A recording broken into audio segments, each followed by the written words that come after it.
이름으로 기도드렸습니다.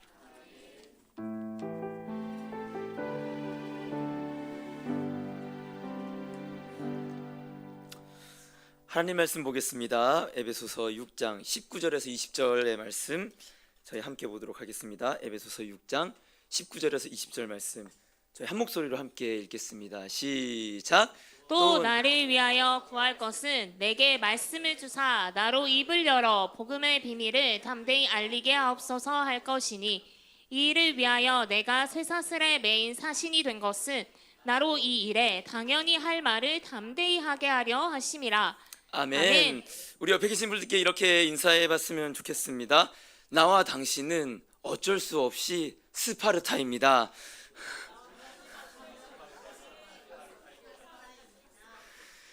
저랑 같이 기공 선교를 다녔던 집사님이 계세요. 근데 우연히 제 이름을 유튜브에 쳐봤대요. 설교를 어떻게 하는지 궁금해서. 근데 제가 이제 그 집사님 생각엔 그랬었나 봐요. 너가 원고나 읽고 외워서 할 줄 알았는데 이제 보니까 목소리도 다시고 능구렁이 마냥 부흥사가 대처럼 설교를 하더라. 그래서 놀랐다라고 오늘 제가 들었는데 제가 그래서 집사님께 말씀드렸어요. 맞아요 집사님, 저 원래 원고 보면서 그렇게 했는데 매일 예배드리고 매일 설교하다 보니까 어쩔 수 없이 스파르타 교육을 받아서 아무튼 뭐 이렇게 됐다. 제가 이렇게 말씀을 드렸는데 왜 이 말씀을 드렸냐, 오늘 목사님께서 오픈 새벽 기도회 때도 말씀드렸지만 빛과 소금 교회 40일 금식 기도라는 또 하나님께서 말씀과 마음을 이렇게 부어주셨습니다. 책상에 보면 보셨던 분들 계실 거예요. 그 달력이 있고요. 저희 내일부터 40일 동안 빛과 소금 교회가 릴레이로 금식 기도를 합니다. 특별히 이름을 적어주실 때 가능하면 하루 통째로 하시면 좋고요. 만약에 안 되면 뭐 이승재 아침, 뭐 이승재 점심 이렇게 적어주세요. 뭐 꼭 하루만 안 해도 돼요. 난 마음의 감동이 와서 열을 다하겠다. 할렐루야. 그러면 저희 교육자들의 짐을 덜어주는 겁니다. 빈 곳은 저희 교육자들이 어떻게든 채울 겁니다. 그래서 뭘 하기를 원하냐, 그 300영화 보셨죠? 그리스 대군이 왔을 때 페르시아 대군이 왔을 때 스파르타가 하나가 됩니다. 그래서 어떻게 돼요? 용사가 되는 거예요.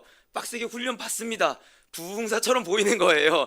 맞습니다. 특별히 바라기는 저희 빛과 소금 교회가 기도의 열매를 맛보길 소망합니다. 아멘이요. 어떠한 기도의 제목이 단순히 건강의 회복, 관계의 회복, 재정의 채워짐을 넘어서 기도의 능력을 맛보고 복음의 열매를 기도를 통해서 함께 누리는 그 역사가 저희 40일을 통해서 하나 되게 하는 역사가 이게 간절히 소망합니다.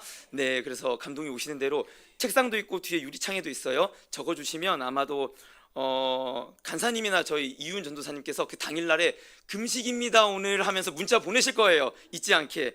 네, 그렇게 보내주세요. 네, 그렇게 하면서 저희 하나 됐으면 좋겠습니다. 계속해서 저희 영적 전쟁에 대해서 살펴보고 있습니다. 오늘 나눠볼 말씀은 제목에도 나와 있지만 설교에 대해서 나눠볼 겁니다. 영적 전쟁으로서의 설교. 그래서 제목이 오늘 설교, 복음의 갑질이라는 제목으로 말씀을 나눠보려고 하는데요. 이 전쟁에서 중요한 역할을 감당하는 하나의 직책이 있습니다. 어떤 직책이냐? 전령이에요. 전령. 그러니까 뭐냐, 지금은 사실 이제 통신이 발달돼 갖고 이러저러 정보를 많이 전달하잖아요. 근데 고대에는 이 정보를 전달 못하면 그 상태로 전쟁이 패배합니다. 그 대표적인 전투가 있어요. 나폴레옹의 워털루 전투, 여러분 혹시 아시나요? 그 전투가 왜 패배했냐? 간단히 말해서 그 적군이 이제 그 퇴각을 하는데 그거를 빨리 전달해서 이제 잡았어야 됐는데 그 정보가 늦어졌어요. 왜냐, 그 정보를 전달하는 장교가 죽었어요. 그래서 그 정보가 전달이 되지 않았습니다. 그게 이제 핵심적인 패배의 원인이었는데 나폴레옹이 그래서 그 이제 정보를 보냈던 장수한테 그 말을 했어요. 야, 나라면 전령을 20명은 보냈을 거다. 왜 한 명만 보내갖고 죽으면 정보가 막히게 하냐, 이런 말을 했었습니다. 그만큼 이 정보를 전달하는 거는 굉장히 중요하고 특별히 전령들이 갖고 있던 그 중요성만큼 지위는 굉장히 컸어요. 그가 갈 수 있는 어떤 이동수단이나 군사적인 필요한 물품들, 경제적인 것들, 모든 것을 지원받을 수 있는 권한을 갖고 있었습니다. 비슷하게도 조금 다를 수 있지만 저희 이제 우리나라에 있었던 그 있죠, 마패를 들고 나오는 사람, 암행어사 출두요. 맞습니다. 암행어사도 마찬가지였어요. 임금님의 특명을 갖고 신분을 숨긴 채 그 이제 탐관오리한테 갑니다. 그리고 그 가는 동안에 모든 말들을 지원받을 수 있었던 게 바로 뭐였냐? 마패였던 거예요. 그만큼이나 어떠한 곳곳으로 정보를 전달할 때 왕의 권한을 갖고 그 권한으로 담대히, 속된 말로 저희 말로 하면요, 갑질을 떨 수 있었던 자들이 누구였냐? 바로 전령이고 사신이었습니다. 오늘 말씀도 얘기하고 있어요. 바울은 자기를 뭐라고 얘기하냐? 쇠사슬의 메인 사신이라고 얘기합니다.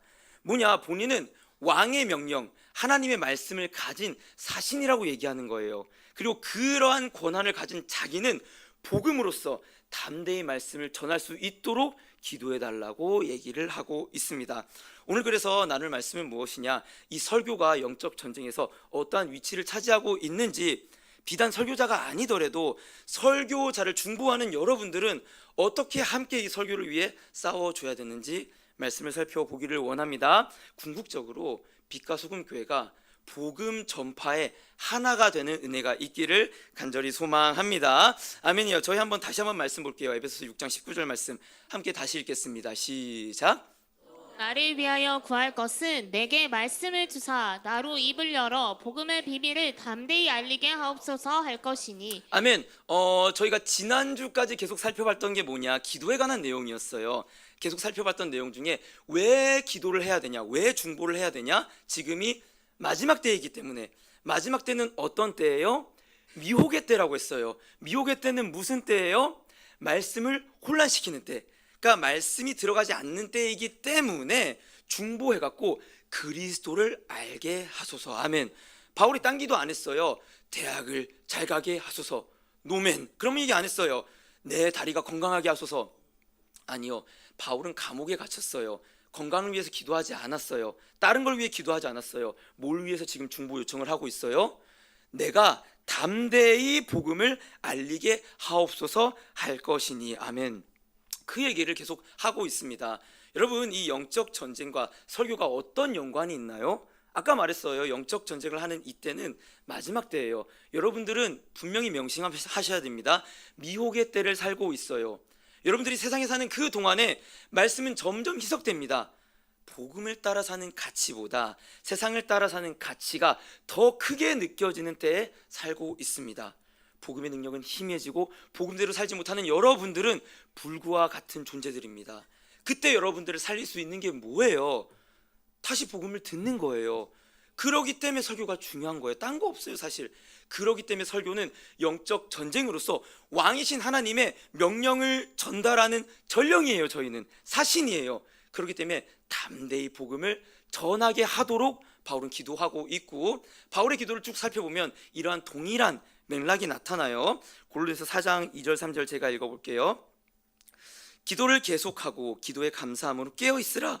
또한 우리를 위하여 기도하되 하나님이 모할물 전도할 문을 우리에게 열어주사 그리스도의 비밀을 말하게 하시기를 구하라. 내가 이 일 때문에 매임을 당하였노라. 아멘.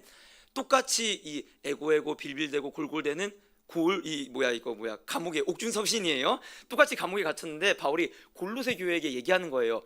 전도할 수 있게 기도해줘. 나를 풀려날 수 있게 기도하는 게 아니라 복음을 전도할 수 있게 기도해줘라고 얘기하고 있고요. 데살로니가후서 3장 1절도 볼게요. 제가 읽어볼게요. 끝으로 형제들아, 너희는 우리를 위하여 기도하기를 주의 말씀이 너희 가운데서와 같이 퍼져나가 영광스럽게 되고. 아멘. 우리를 위하여 기도할 때 뭘 위해서 기도해달라고 해요? 주의 말씀이 퍼져나가기를. 아멘이에요. 바울은 계속해서 기도하는 거예요. 우리가 복음 전파 잘 할 수 있도록 기도해줘. 또 읽어볼까요? 사도행전 4장 30절 31절 제가 읽어볼게요.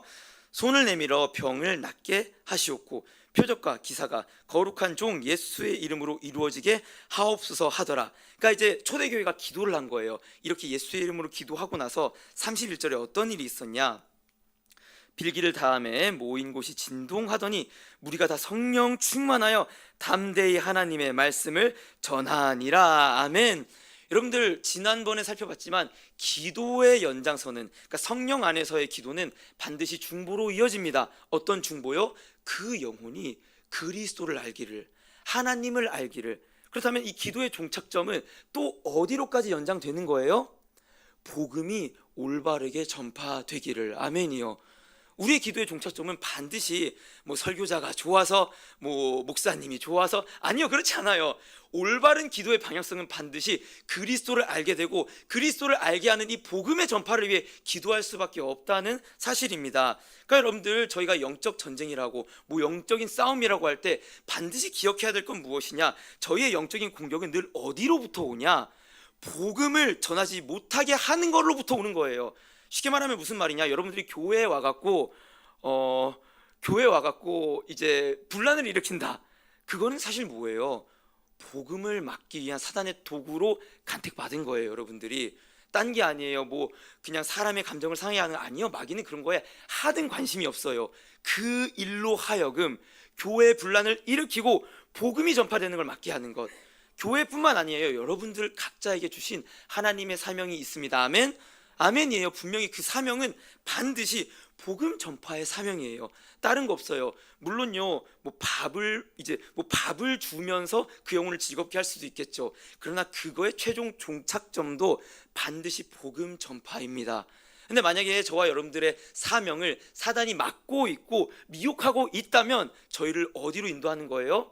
복음을 전파하는 사명을 가로막는 것. 맞아요. 저희는 영적 싸움 3-2-1이라고 했어요. 대적은 뭐라고 했죠? 마귀, 우상, 죄입니다. 마귀는 뭘 하는 거예요? 저와 여러분들의 사고를 이 땅으로 향하게 합니다. 우상은 뭐예요?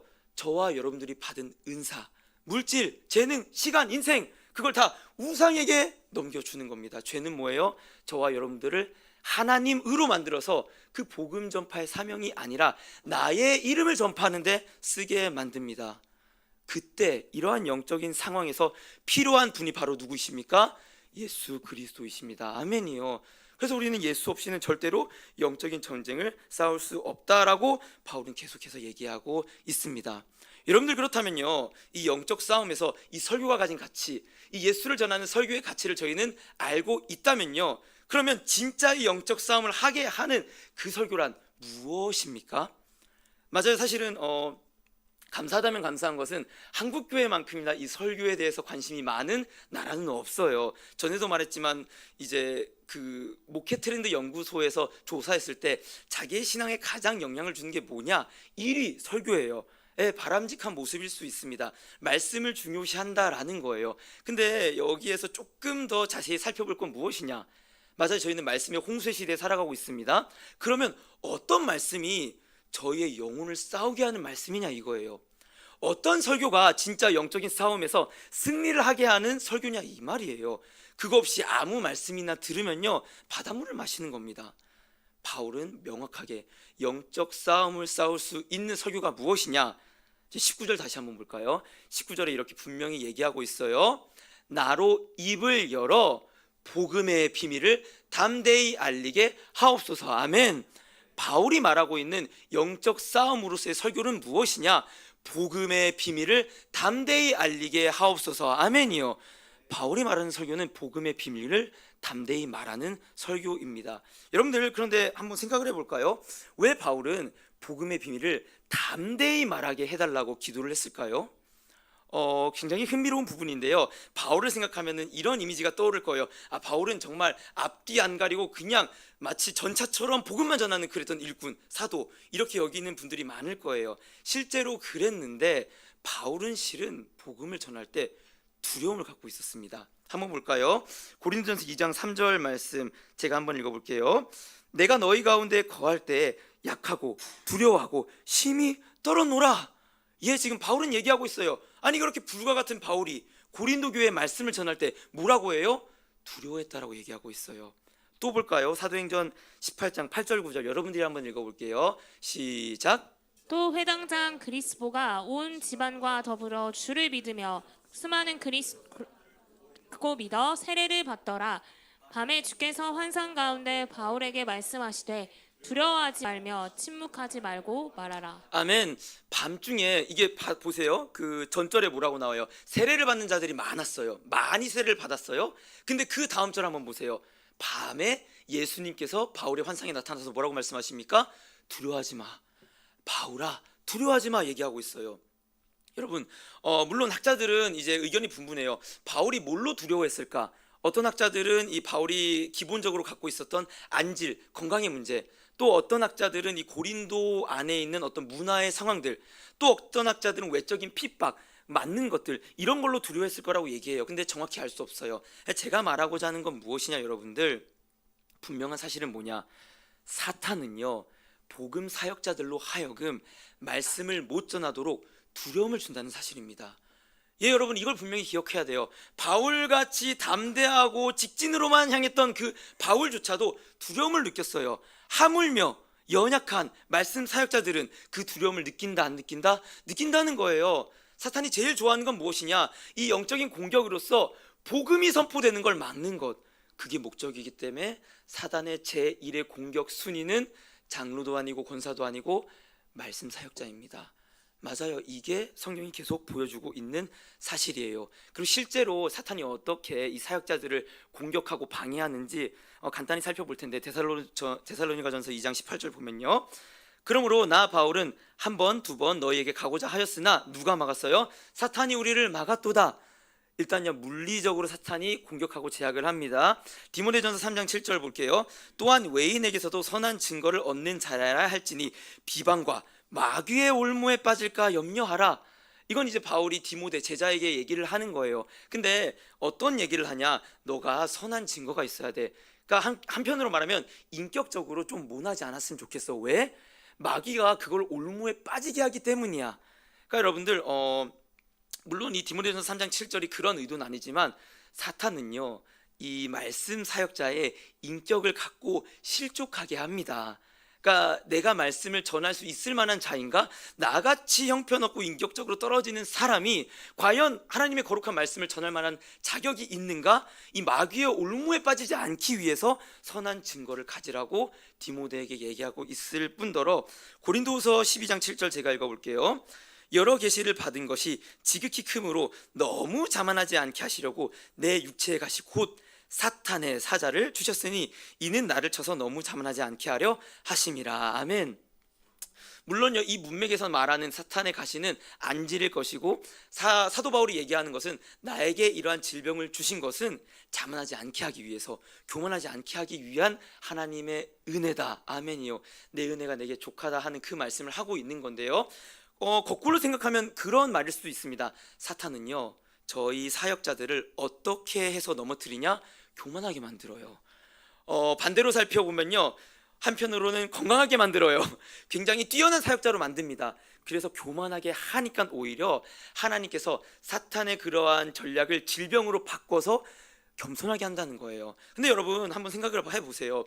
하나님의 은혜가 없으면 또한 사역자들은 그게 건강함이든 질병이 왔을 때 어떻게 여겨지냐? 이러한 육신의 고단함 때문에 말씀 사역에 대한 어떠한 희망을 가지지 못하게 된다는 겁니다. 그러니까 성경 전체는 사실 많은 부분에서 말씀 사역자에 대한 공격이 굉장히 전방위적으로 나타나요. 육체적, 인격적, 영적, 경제적, 물리적 여러 가지 공격이 오는데 그 목적은 딴 거 아니에요. 뭐 이승재라는 한 사람을 넘어뜨리기 위해? 아니요. 이 한 사람의 입을 막아버리기 위해, 복음의 전파를 막아버리기 위해서.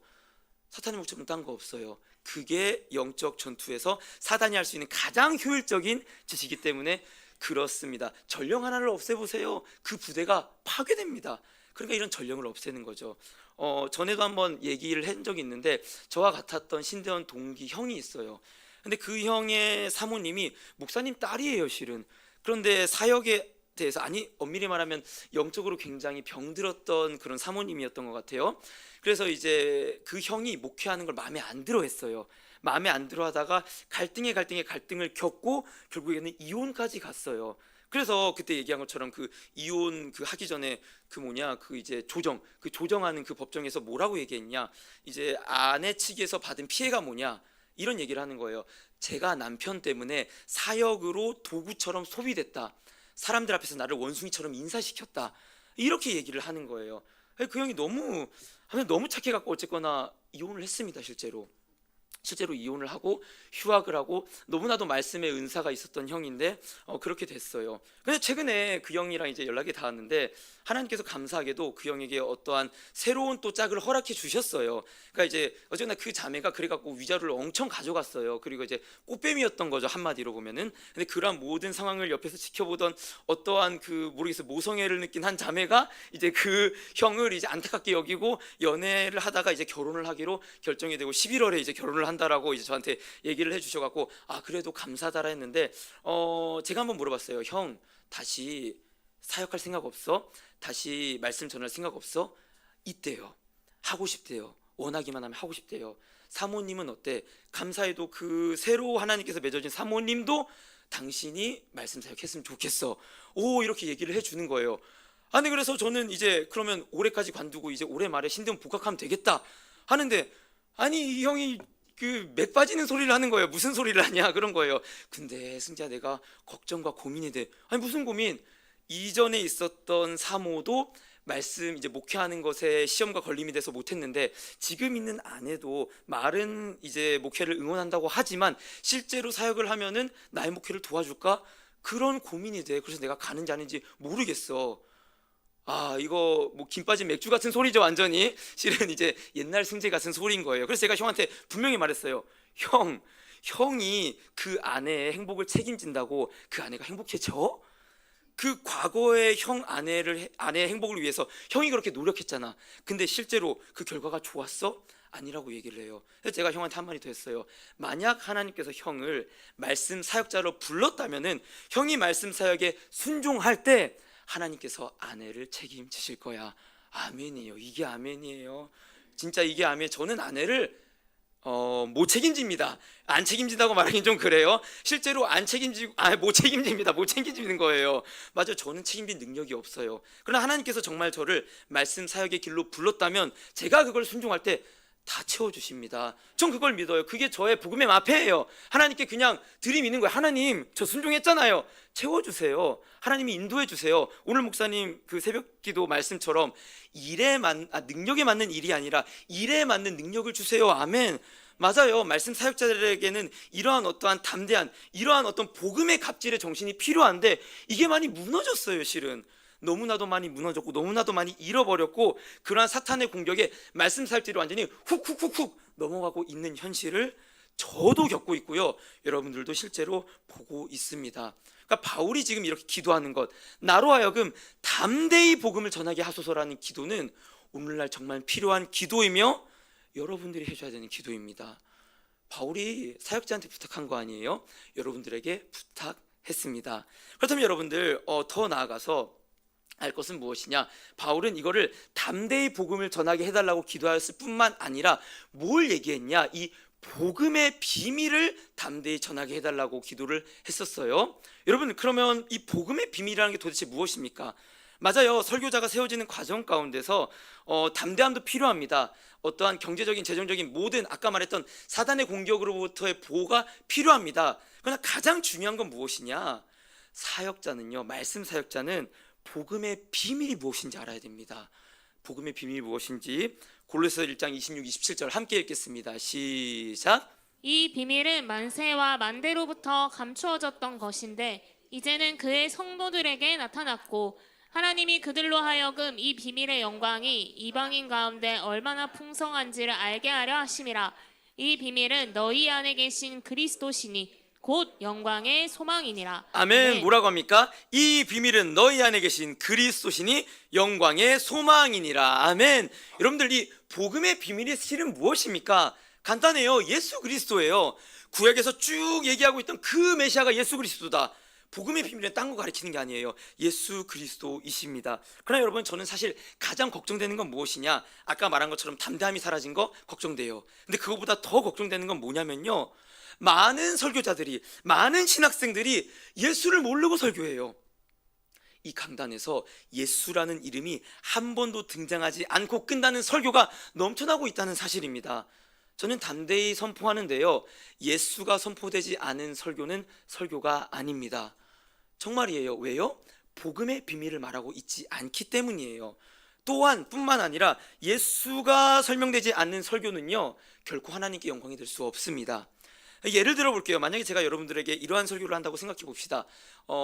말씀을 갖고 나서 가지고 말씀을 근거로 여러분들의 물질에 매이지 말고 물질을 나누길 소망합니다.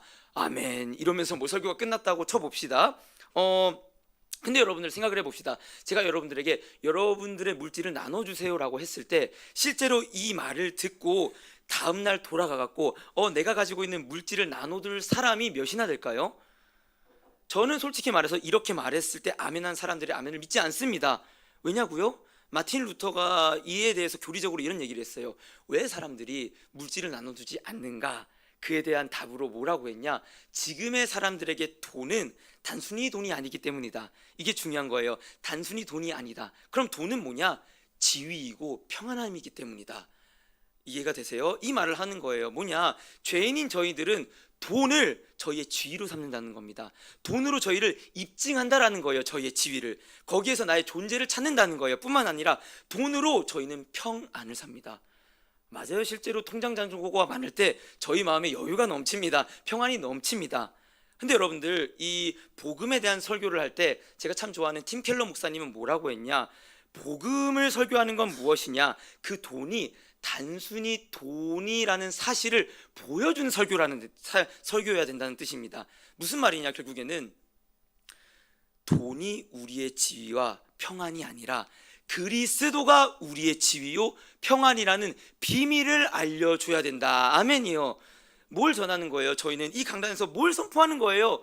단순히 여러분들 착하게 사세요, 돈을 나눠주세요, 예배 잘 드리세요, 이러한 설교로 끝난다면요, 실은 저는 여러분들의 죄악된 의지에만 호소하는 거예요. 여러분들의 죄악된 의지예요.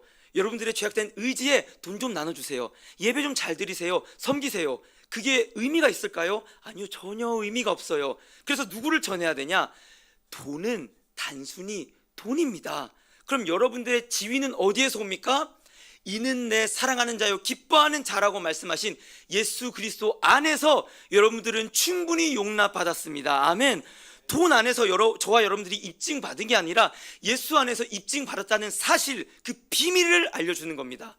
또한 예수 안에서 이 돈으로 여러분들의 이 땅에서의 삶에 잠시의 평안은 누릴 수 있을지언정 하늘의 영원한 영생의 평안은 예수 안에서만 누릴 수 있습니다. 아멘. 이 비밀을 알려주는 것, 바울은 이 얘기를 하는 거예요. 아니, 오히려 먼저는 저희 연약한 설교자들에게 이 얘기를 하는 겁니다. 복음의 비밀을 너희가 알지 못하면 너희의 설교는 아무 쓰잘데기 없어. 죄악된 인간의 본성에만 호소하는 설교밖에 될 수 없다고 얘기하고 있습니다. 그래서 여러분들 실제로 이러한 설교의 내용은요, 제가 짠 게 아니라 바울이 실제로 이렇게 설교했어요. 볼까요? 고린도후서 8장 9절 제가 읽어볼게요. 우리 주 예수 그리스도의 은혜를 너희가 알거니와 부유하신 이로써 너희를 위하여 가난하게 되심은 그의 가난함으로 말미암아 너희를 부유하게 하려 하심이라. 아멘. 이 고린도후서 8장의 문맥이 뭐냐? 바울이 고린도 교회에게 헌금을 요구합니다. 야, 너희 연보를 해줬으면 좋겠어. 없는 중에 연보를 했는데 더 기쁘게 해줬으면 좋겠어 라고 하면서 너희 그냥 헌금해줘라고 얘기한 게 아닙니다. 그 근거가 뭐냐? 방금 읽었던 8장 9절이에요. 그리스도가 너희를 부유하게 하시려고 가난하게 되셨다. 아멘. 뭡니까? 인간의 죄악된 의지에만 설교하는 게 아닙니다. 너희의 부유함은 너희가 가진 돈이 아니라 예수 그리스도의 십자가 안에서 이루어진 하나님의 풍성한 관계에서부터 온다. 바울은 이 얘기하고 있는 거예요. 여러분들 이러한 어떠한 이 강단에서 선포되는 설교 가운데 예수가 없는 설교라면요, 여러분들 오히려 여러분들이 설교자에게 따끔하게 얘기해 줘야 됩니다. 실제로 지난번에 저희 초등부에서 수련회를 갔는데 이 초등부 수련회 가면 얘네들이 장난이 아니에요. 예배 집중하는 애들이 하나도 없어요. 왁자지껄합니다. 근데 강사 목사님이 와갖고 열변을 토하면서 막 설교를 하는 거예요. 근데 애들이 집중을 안 하니까 그 목사님이 화가 나셨어요. 목사님이 그래서 아이들한테 뭐라고 했냐? 야, 너희들 그따구로 예배드리고 천국 갈 것 같아. 이렇게 목사님이 너무 화가 난 나머지 그렇게 얘기한 거예요. 근데 이제 그 앞에 있던 다른 교회였던 것 같은데 다른 교회 권사님이 갑자기 발끈하는 거예요. 아니 목사님, 애들이 한번 설교를 못 듣는다고 해서 그렇게 설교하시면 어떡해요? 이렇게 얘기를 하는 거예요. 맞잖아요. 아무리 애들이 설교를 안 들어도 그렇게 예배드린다고 지옥 간다고 하는 건 복음 아니잖아요. 오직 예수 그리스도의 은혜로 저희는 천국에 가는 거잖아요. 맞아요. 그러한 담대함이 어떠한 한국교회 성도 안에도 지금 살아있는 것을 보면서 저는 참 한편으로는 감사함과 한편으로는 또한 경각심을 느꼈습니다. 어떤 경각심이요? 복음의 비밀인 예수를 전해야겠구나. 아멘이요. 그리고 특별히 바울은 이러한 복음의 비밀을 어디서부터 끌어오느냐? 구약의 성취로서 끌어오는데요.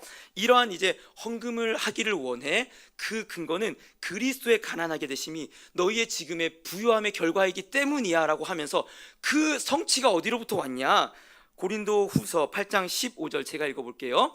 기록된 것 같이 많이 거둔 자도 남지 아니하고 적게 거둔 자도 모자르지 아니하였느니라. 아멘. 여러분, 이 말씀 어디에서 나오는지 혹시 기억나시나요? 많이 거둔 자도 남지 않고 적게 거둔 자도 모자르지 아니하였더라. 이거 어디에서 나온 말씀인지 아나요 혹시? 출애굽기 16장 만나가 내렸을 때 말씀이에요. 네, 만나가 내려왔을 때 많이 거둬도 풍족했고 적게 거둬도 풍족했고 이 말을 하는데, 바울은 재밌게도 연보를 하기 원하는 근거로 그리스도를 제시하고 그거의 성취가 어디로부터의 성취냐? 만나의 풍성함의 성취가 그리스도의 풍성함의 성취야. 아멘. 바울 이 얘기하고 있는 거예요. 그러니까 여러분들 생각을 해보세요. 만약에 구약만 설교하면 저희는 이렇게밖에 설교하지 못할 거예요. 여러분들, 하나님이 채워주십니다. 하나님이 여러분들의 부족함을 채워주십니다. 많은 자도 적게 잡은 자도 다 풍족하게 먹이실 것입니다. 아멘. 틀린 말 아니에요. 하나님 채워주세요. 예수님 채워주세요. 그러나 궁극적으로 그게 말하는 그 성취의 의미가 무엇이냐 사실이에요. 그리스도 안에서 이루어진 하나님의 풍성함. 아멘. 아무리 신앙이 작은 자도 아무리 신앙이 많은 자도 그리스도 안에서 적은 자도 넘치는 자도 없이 풍성하게 누리게 되었노라. 아멘. 바울은 이 성취를 얘기하고 있습니다. 여러분들, 그런데 사실 저도 미약합니다.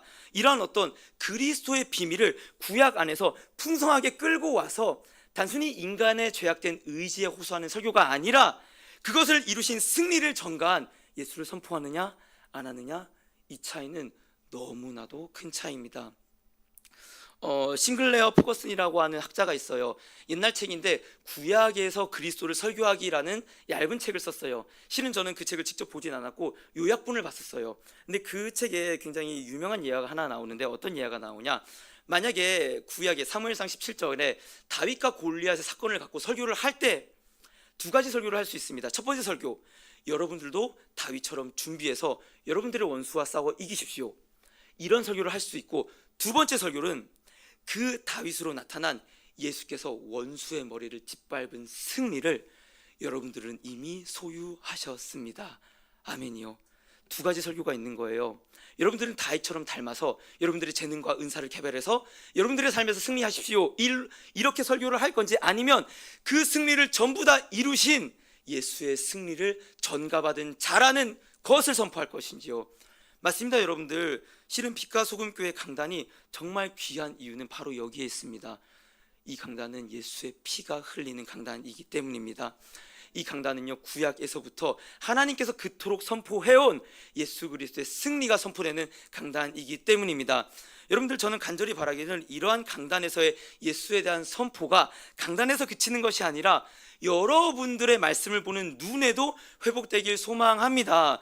그래서 이 싱클레어 퍼거슨 신학자는 굉장히 재밌는 얘기를 했었는데, 뭐라고 얘기했냐? 이거는 어떠한 성경을 보는 해석학적 스킬이 아니라고 했어요. 뭐라고 얘기했냐? 본능이라고 얘기했어요. 본능. 말씀을 보는 어떠한 본능 가운데서 그리스도를 무척이나 발견하고 싶은 본능이 작동을 할 때 그렇게밖에 볼 수 없다라고 얘기를 하는 거예요. 그리고 그 본능을 누가 열어주십니까? 성령께서, 예수께서 열어주십니다. 이거 유명한 말이죠. 누가복음 24장 44장 45절 함께 읽겠습니다. 시작. 너희와 함께 있을 때 너희에게 말한 바 곧 모세의 율법과 선지자의 글과 시편의 날을 가리켜 기록된 모든 것이 이루어져리라 한 말이 이것이라 하시고, 예, 그들의 마음을 열어 성경을 깨닫게 하시고. 아멘. 여러분들, 설교자를 위해 기도해 주시길 바랍니다. 하나님, 설교자들의 마음을 깨닫게 하여 주시옵소서. 아멘. 모세와 선지자의 글과 시편에 나를 가르쳐 기록한 말씀이라고 했어요. 누구요? 예수님을 가르쳐 기록한 말씀의 비밀을 모르면요, 이 설교는 복음의 비밀을 알릴 수 없는 설교가 됩니다.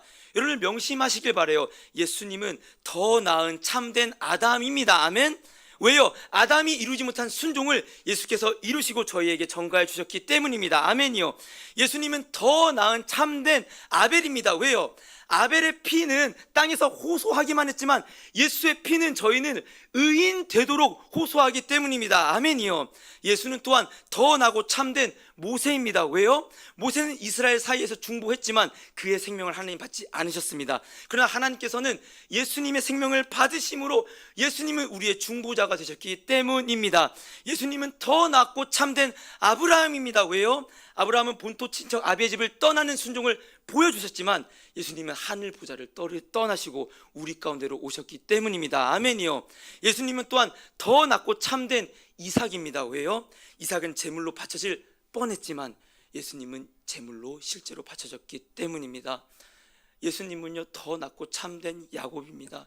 야곱은 그의 다리를 상했기만 했지만 예수님은 실제로 우리가 받을 그 상함을 받으셨기 때문입니다. 예수님은 더 낫고 참된 에스더입니다. 왜요? 에스더는 죽으면 죽으리라라고 말을 했을 뿐이지만 예수님은 내가 저들을 위해 죽으리라고 하고 실제로 죽으셨기 때문입니다. 여러분들 믿음과 복음의 눈을 열어주지 않는다면요 저희는 구약의 어떠한 인물과 사건들을 보고 복음의 비밀을 알 수가 없습니다. 기도해 주실 때 하나님 이 대한민국 교회의 사역자들 특히 말씀 사역자들이 복음의 비밀을 알게 하여 주시옵소서. 또한 빛과 소금 이 빛과 소금 교회가 복음의 비밀을 알아서 선포하게 하여 주시옵소서. 아멘이요. 그 기도가 간절히 필요합니다. 그래서 여러분들 이 바울은 두 가지를 동시에 얘기하고 있는 거예요. 복음의 비밀을 알고 담대히 전해서 결국엔 뭘 하라는 겁니까? 너희가 그러한 복음의 암행어사가 되어서 복음의 갑질을 통해서 하나님께 영광을 돌리어라. 아멘. 저희 말씀을 읽어보길 원하는데요. 고린도전서 2장 2절 말씀 함께 읽겠습니다. 시작.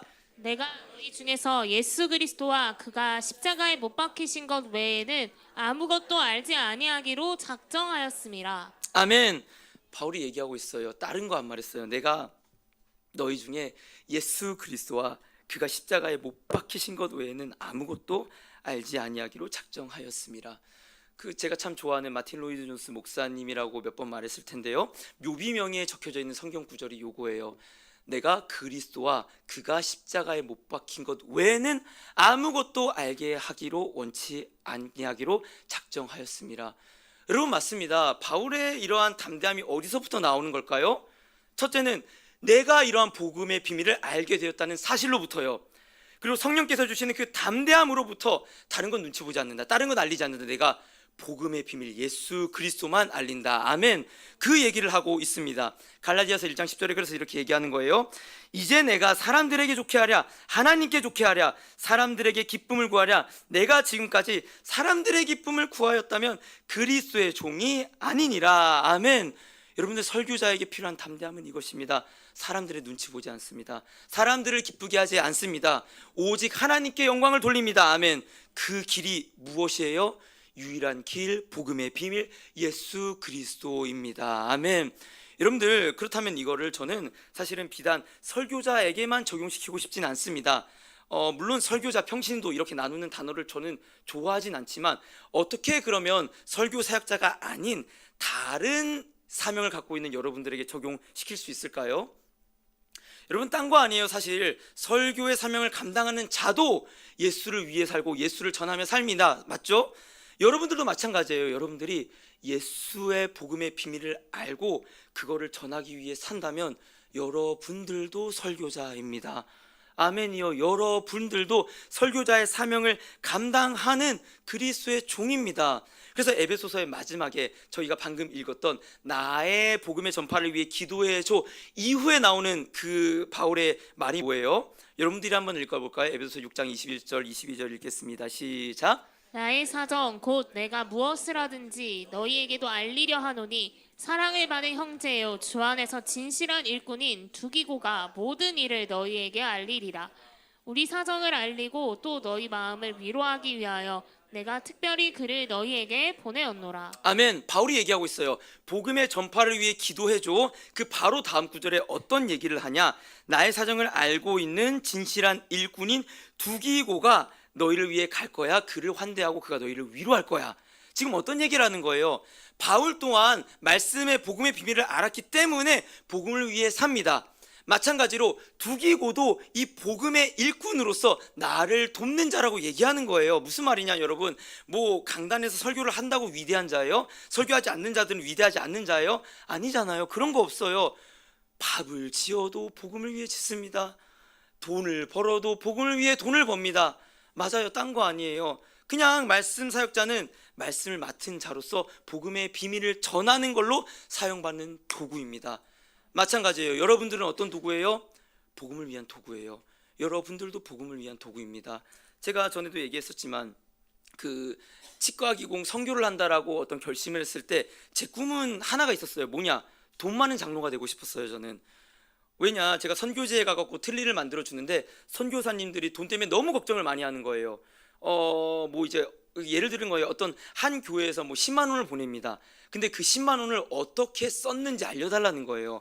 물론 10만 원 작은 돈이라 얘기하는 건 아니에요. 근데 한 달에 10만 원 줘갖고 사실 아무 사역도 못해요. 선교사들 아무 일도 못해요. 근데 그 교회에서 10만 원을 주기 때문에 집사랑 장로를 파견해갖고 어떻게 헌금을 쓰는지 보겠다고 오는 겁니다.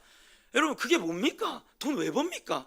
제가 초등부 아이들에게 얘기했어요. 너희들 돈 벌어갖고 인스타에 자랑하고 스포츠카 타고 그딴 짓 할 거면 돈 벌지 말라고 매달 얘기했어요. 매달 선교사님들을 위해 기도하는 주간이 있었거든요.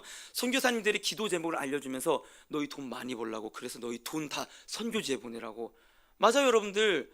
물론 지금은 저는 돈과는 많이 멀어졌어요. 돈과는 정말 많이 멀어졌어요. 복음에 올인해야죠. 저는. 맞아요. 저는 이제 그 기공할 때 밤 참 많이 샜거든요. 근데 그때보다 지금 더 밤 많이 새요.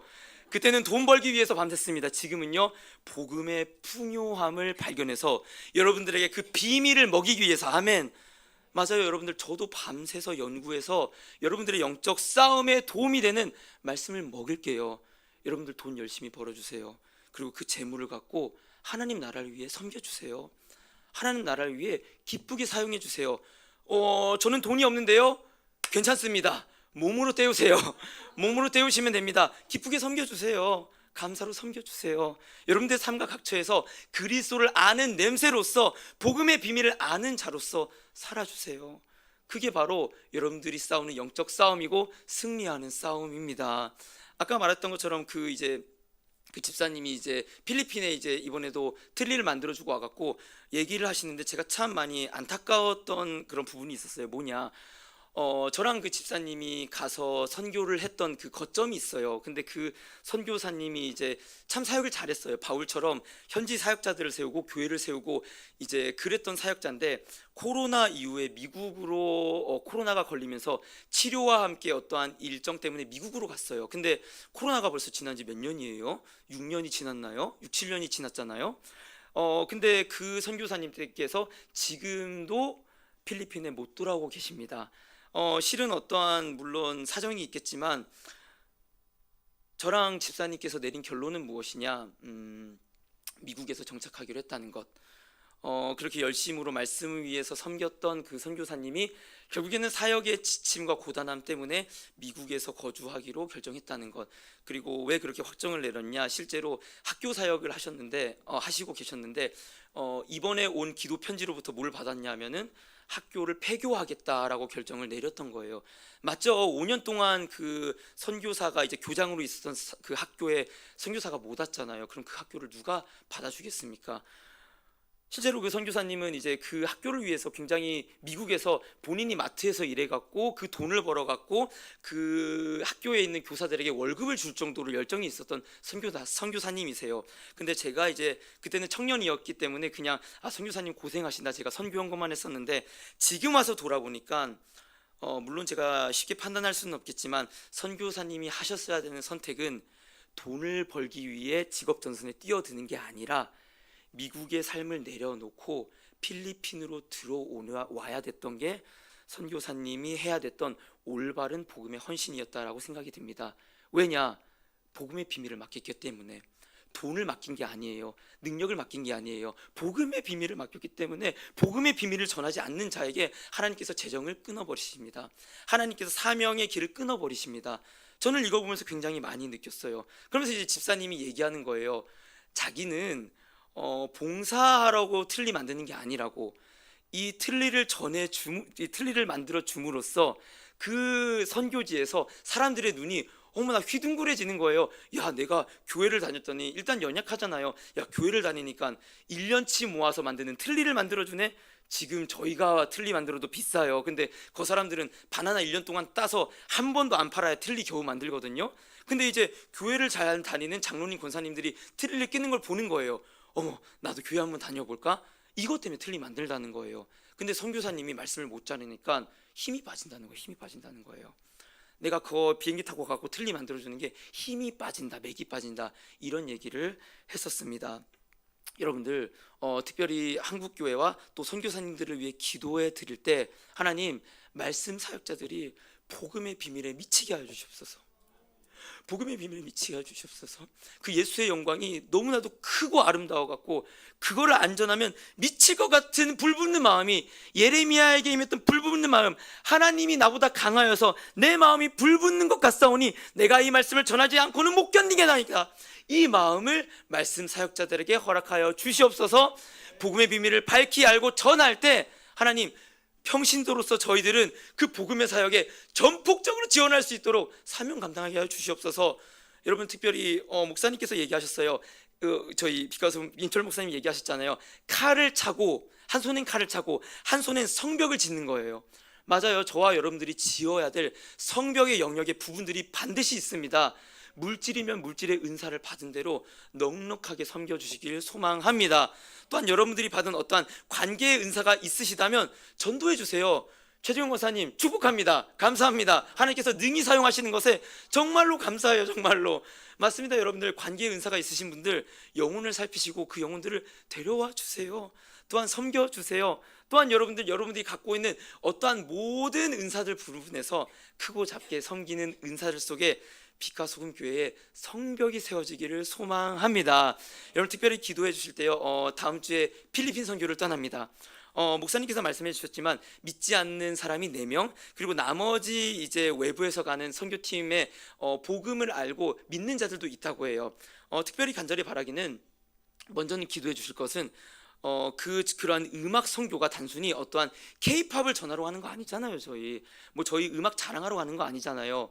그 가운데서 이경수 선교사님 위해 기도해 주시길 소망합니다. 하나님, 이경수 선교사님에게 복음의 비밀을 담대히 전하게 하여 주시옵소서. 또한 음악으로 섬기는 자들 가운데 그 열매를 함께 맛보는 선교되기를 원합니다. 이전에 그들이 갖고 있던 음악적 재능이 그들의 이름을 위해 섬겼던 재능이라면, 이제는 그 음악을 통하여서 내가 복음의 열매를 맺을 수 있네, 내가 복음의 비밀을 전할 수 있는 통로를 내주네, 그걸 알게 해 주시옵소서. 뿐만 아니라 복음을 전혀 알지 못하는 자들이 이게 진짜구나, 이게 가장 영광스러운 일이구나, 그걸 알게 해주고 중보해주는 빛과 소금 교회 되길 소망합니다. 아멘요. 그래서 저희 마지막 한 구절 읽기를 원하는데요, 저희의 각자의 삶에서 복음의 비밀을 아는 냄새가 퍼지길 간절히 소망하는 마음으로 고린도후서 2장 14절 함께 읽겠습니다. 시작. 항상 우리를 그리스도 안에서 이기게 하시고 우리로 말미암아 각처에서 그리스도를 아는 냄새를 나타내시는 하나님께 감사하노라. 아멘. 복음의 비밀을 알기를 소망합니다. 아는 냄새를 전하기를 소망합니다. 아멘. 그러한 빛과 소금 교회 되길 간절히 소망합니다. 우리 시간 찬양 올려드리기를 원하는데요, 말씀 앞에서라는 찬송입니다. 이 찬양을 할 때 어떤 마음으로 찬양했으면 좋겠냐면요, 첫째로는, 하나님, 제가 이 설교 말씀을 듣고 보니까 저는 복음의 비밀을 모르는 사람으로 산 것 같아요. 저는 이 복음의 비밀과 전혀 무관한 사람으로 산 것 같아요. 하나님, 먼저는 제게 복음의 비밀을 아는 은혜를 허락하여 주시옵소서. 또한 아는 자들이 있다면요, 하나님, 저 그 복음의 비밀을 아는 향기를 내길 원해요. 말씀 앞에 모든 걸 건자가 되기를 원해요. 그런 마음으로 함께 찬송 올려드리시겠습니다.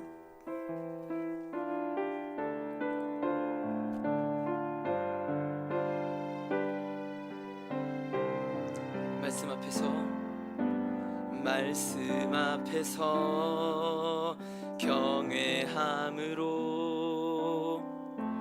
함께 홀로 섭니다. 생명의 말씀 읽고 순종해 주를 예배한 기록된 말씀